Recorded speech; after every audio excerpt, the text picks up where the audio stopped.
Subscribe to my channel for more stories now. Let's begin this one. Daniel Mercer had built his life on twin shackle pillars: his career as a criminal defense attorney and his family. At 39, he'd defended some of the most notorious cases in the state, earning both praise and hatred in equal measure. A man of sharp suits and sharper words. He was known in court as the Blade for the way he could dismantle a witness with surgical precision. He'd met Claire at a legal conference in Boston. She was a pediatric nurse, all warmth and sunshine, with honey blonde hair and eyes the color of early spring leaves. Daniel, the guarded litigator, found himself disarmed by her laugh. Within a year, they were married. Their daughter, Sophie, had been the light of their lives. 6 years old, a bundle of boundless curiosity and stubborn determination. She carried both her mother's smile and her father's piercing gaze. She'd follow Daniel into his study, dragging her coloring books onto his desk, insisting she was helping Daddy win cases. Then came the night everything shattered. Claire had been driving Sophie home from a birthday party when the police said she lost control of the car on the wet, winding stretch of Grays Hollow Road. The vehicle rolled twice before crashing into a ditch. Claire survived with only a concussion and some bruises. Sophie, they claimed, had been thrown from the car. Search teams combed the woods for days, but found nothing. Eventually, they declared her dead, her small body presumably washed away by the rain-swollen creek. The funeral was an exercise in cruelty: an empty casket, a framed photograph of Sophie in her favorite yellow dress, and Daniel clutching the pew so hard he thought his fingers might snap. His heart, his anchor, his reason to keep breathing gone. Claire's recovery was unsettlingly fast. Within 3 weeks, the concussion was a memory, and she was back at work, moving through life with an almost eerie composure. The warmth in her eyes had cooled into something unreadable, and then, one gray afternoon, just 74 days after Sophie's funeral, she said it. "Stop clinging to a dead child," Claire told him. Her voice flat, her hands busy arranging flowers on the kitchen counter. "You're making yourself pathetic, Daniel. She's gone. Move on." The words were a scalpel, slicing straight to the bone. Daniel said nothing. He simply stared at her, trying to reconcile the woman he had married with the stranger standing before him. Every evening after that, he found himself at Crestwood Cemetery, sitting cross-legged in front of Sophie's gravestone, speaking into the cold silence. Sometimes, he read her stories. Sometimes, he just sat there, watching the sky darken. It was on a damp November evening, with the wind rattling the bare branches overhead, that he heard it. "Daddy." Daniel's blood turned to ice. The voice was small, trembling, but impossibly familiar. Daniel turned slowly, every muscle in his body locking tight. Standing a few yards behind him, half hidden by the shadow of a crumbling angel statue, was Sophie alive. Her cheeks were pale, smudged with dirt. Her once bright yellow dress was frayed and stained, her hair tangled into knots. She looked thinner, smaller somehow, but her green eyes were unmistakable. Sophie, the name scraped out of his throat, raw and disbelieving. She stepped closer, biting her lip to hold back tears. "Daddy, I've been hiding." Her voice cracked on the last word. "Mummy, she tried to hurt me." Mummy and Uncle Ryan. Daniel's stomach lurched. Ryan Cole, his oldest friend since law school. The man who'd been his best man at the wedding. The one who'd been helping Claire with errands after the accident. "What do you mean, baby?" Daniel knelt down, his heart pounding so hard it hurt. They put me in the trunk," Sophie whispered, glancing over her shoulder, as if someone might be listening. "Mummy said we were playing hide-and-seek, but then Uncle Ryan was there, and they were talking about money and going away. I got scared. When they stopped for gas, I climbed out and ran.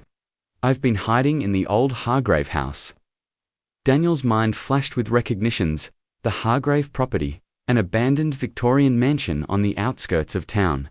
He'd driven past it hundreds of times, never imagining his daughter had been surviving there, eating from garbage cans, alone in the cold dot.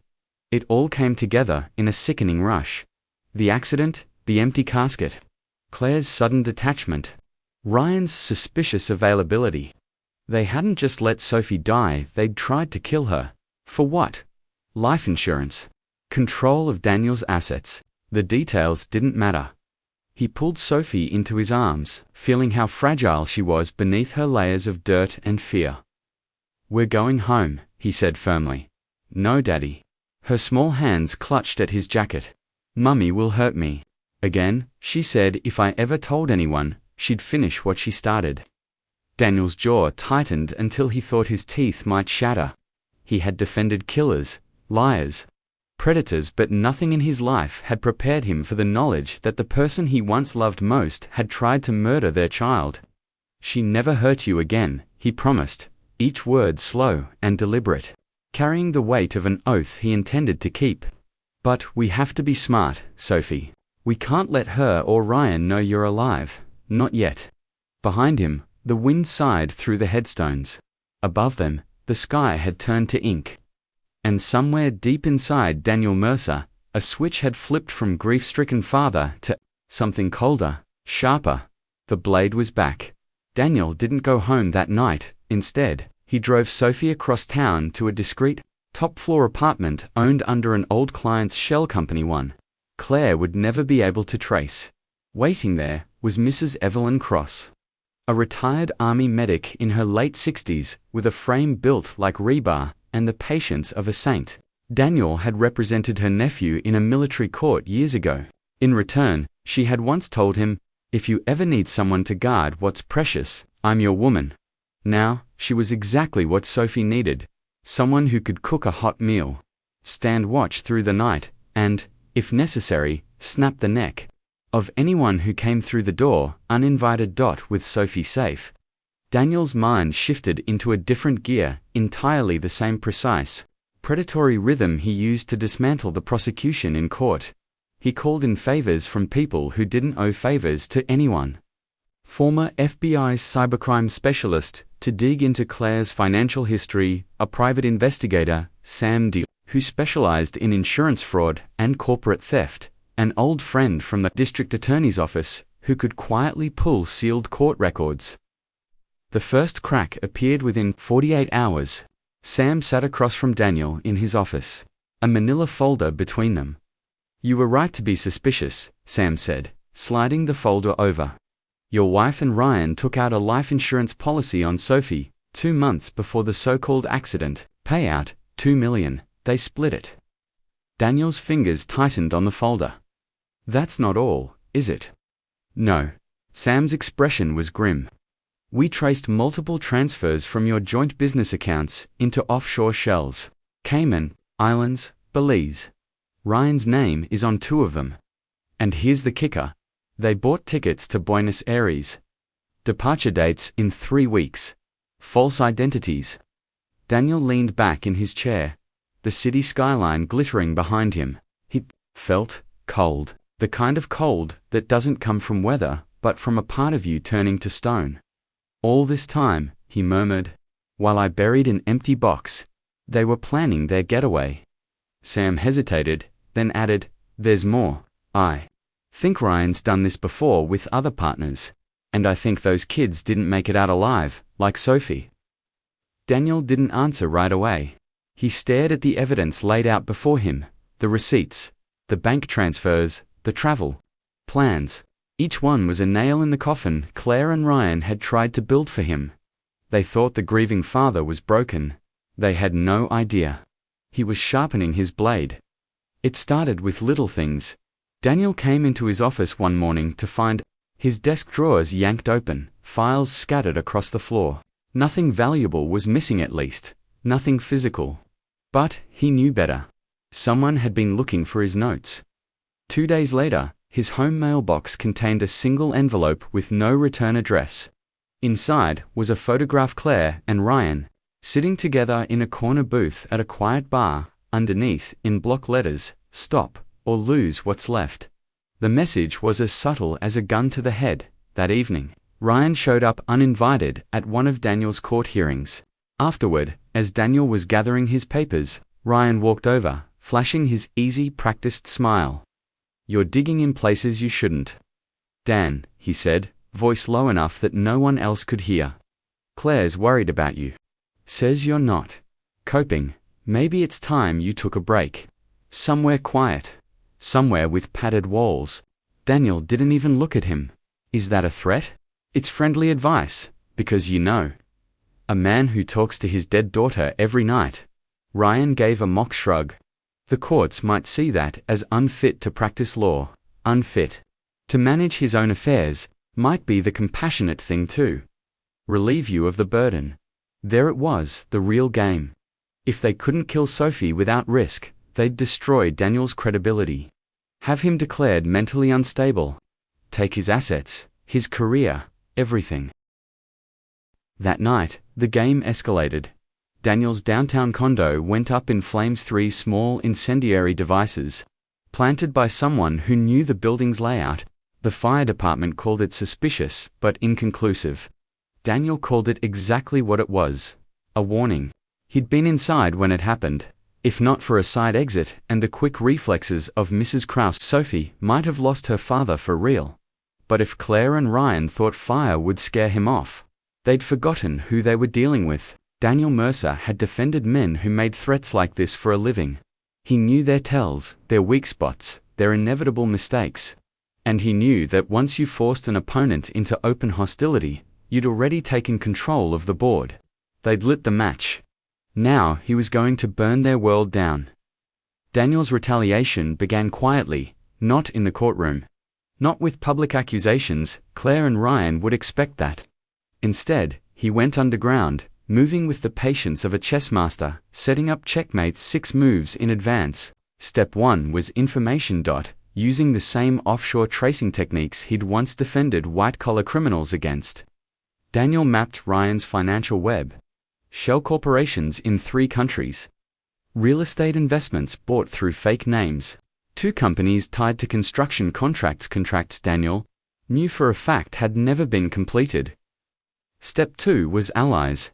He called in men from his rougher days. Before law school clients who owed him favors, the kind of favors that couldn't be repaid with a thank you card. Men who understood that sometimes the law wasn't enough. Step 3 was the trap. Daniel leaked just enough false information through a disposable phone to make Ryan believe Sophie had been spotted. The location, the old Hargrave house, same place Sophie had actually been hiding before he found her. In the meantime, Daniel gathered the rest of his arsenal. Sam Dillard wired the Hargrave property with hidden cameras and directional microphones, feeding live video to Daniel's laptop. An old courtroom contact pulled warrants on 2 of Ryan's shell companies, seizing their accounts under suspicion of fraud. By the time Ryan noticed, his precious escape fund had been frozen. The effect was immediate. Ryan started making calls at all hours. Talking in panicked half-sentences Daniel could hear through the hacked cell tower relay Sam had set up. Claire's tone on those calls wasn't fear, it was fury. Losing control didn't suit her. 2 nights later, Ryan took the bait. Just after midnight, Daniel watched on the laptop feed as Ryan's SUV rolled up to the Hargrave driveway. He wasn't alone. 2 men got out with him, ex-military by the look of their posture and the way they scanned the property. The kind of men hired to make witnesses disappear. Daniel was already there, sitting in the Hargrave kitchen in the dark. The front door creaked open. Footsteps. A flashlight beam cut through the dust. "Ryan," Daniel said evenly, his voice slicing through the stillness like a blade. "We need to talk." Ryan froze. The 2 men pivoted, hands near their jackets, but Daniel's own people stepped out of the shadows behind them, weapons drawn. The would-be hitmen hesitated, then slowly raised their hands. The game had changed. And this time, Daniel was holding all the pieces. Ryan's eyes darted between Daniel and the men now disarming his hired muscle. "You're making a mistake," he said, but the confidence in his voice was already gone. "No, Ryan," Daniel replied, leaning back in the rickety kitchen chair like he had all night.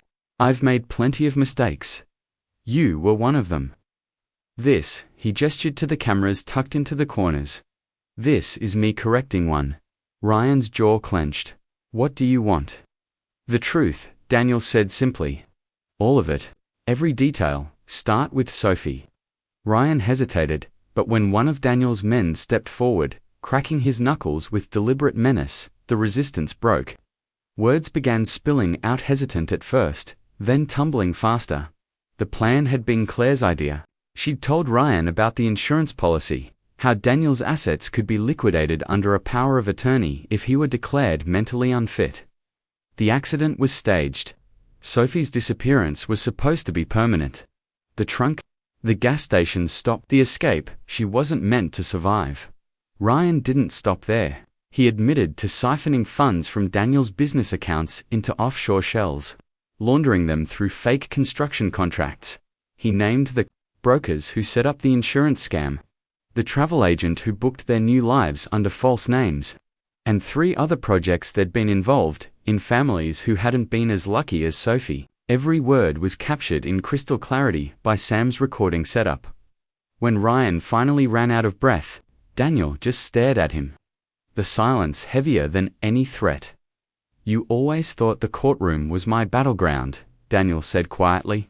"It isn't. It's just where I finish things, the real work that happens here."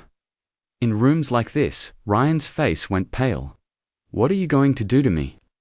Daniel stood, sliding the chair back slowly across the warped floorboards. "You won't have to wonder for long." He turned to his men. "Secure him, we're done here." As they dragged Ryan out into the cold night, Daniel didn't follow. He stayed in the kitchen, listening to the wind rattle the broken windows, thinking about Claire. She was next. Claire came home late the next evening, arms full of shopping bags. She froze in the doorway when she saw Daniel sitting in the living room. Sophie was curled in his lap, wrapped in one of his old sweatshirts, her head resting against his chest. For the first time in months, Claire's mask slipped. Shock flared in her eyes, followed quickly by something darker, fear. "She's supposed to be dead," she whispered. "Yes," Daniel said evenly, stroking Sophie's hair. "You made that very clear." Claire's grip tightened on the shopping bags until the plastic crinkled. "You don't understand." "Oh, I understand," Daniel cut in. "She told me everything. The trunk, the gas station, the threats." And then Ryan filled in the rest. Claire's eyes flickered, one part calculation, one part disbelief. "Ryan," Daniel nodded toward the coffee table. A small speaker sat there, blinking red. He pressed a button. Ryan's voice filled the room, every detail of their scheme. The insurance, the theft, the other families. Claire's face went bloodless. The police already have it," Daniel lied, though his tone made it sound like gospel truth. "By now, they're probably at the Hargrave place. Or what's left of it." Her gaze sharpened. "You killed him." Daniel's eyes didn't waver. "Accidents happen to people who hurt my family." The silence stretched until Claire's breathing grew shallow. She was weighing her options, calculating angles. "You have 2 choices," Daniel said finally. "When you disappear tonight, you never call, you never write, you never come near Sophie again. I'll make sure you have enough to survive. But if you so much as whisper our names, you'll join Ryan too. You stay. I hand all of this to the DA, and you spend the rest of your life in prison. And I will make sure every inmate knows exactly what you did to a 6-year-old girl." Claire's lips trembled not with sorrow, but with rage. She turned on her heel, stomped upstairs, and within minutes was back with a single duffel bag. She didn't say a word as she walked out the door. Daniel watched from the window as her car disappeared into the night. Then he pulled out his phone and made a single call. By dawn, Claire Mercer's vehicle had gone off a cliff on a deserted mountain road 3 states away. The official report called it a tragic accident caused by brake failure. Daniel knew better. In his arms, Sophie stirred. "Is Mummy gone?" "She's gone, sweetheart. She'll never hurt you again." Sophie nodded, then snuggled closer. "And Uncle Ryan, he's gone too." Outside, the first hint of sunrise painted the city in pale gold. Daniel looked out at it, feeling the weight of what had been lost and what had been saved. "Yes, baby girl," he murmured. "We can go home now. This is where our story comes to an end." Share your thoughts in the comments section. Thanks for your precious time. If you enjoyed this story, then please make sure you subscribe to this channel. That would help me a lot. Click on the video you see on the screen, and I will see you.